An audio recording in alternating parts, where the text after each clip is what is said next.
Libertarian presidential nominee Gary Johnson. But in a close race, Johnson's third-party candidacy could have a big impact on just who is elected. Gary Johnson joins me now. Governor, thank you very much for being with us and for being a good sport. I know you've heard it probably way too many times, the Chris Matthews interview. What was going on there?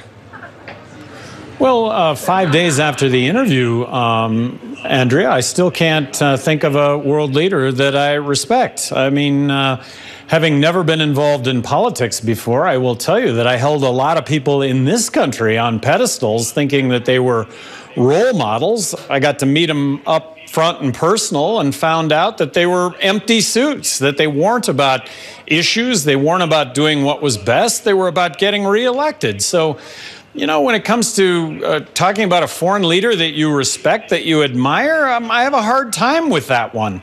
That's politics. That's just who I am. So now I'm going to have to pick out a world leader, and there's going to be something that's wrong with them, and now I'm going to have to defend them. Well, maybe I think too much. Well, by the same token, you're running to be commander-in-chief. Foreign policy and unexpected events are a big part of the portfolio.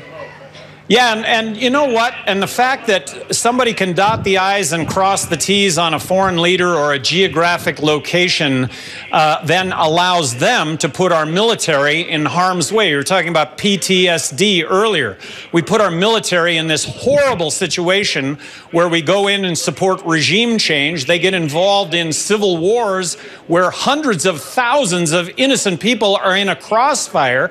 We're literally shooting at ourselves because we support both sides of conflict, Syria as an example, and we wonder why our men and service women suffer from PSD in the first place. It's because we elect people who can dot the I's and cross the T's on these names and geographic locations, as opposed to the underlying philosophy, which is let's stop getting involved in these regime changes.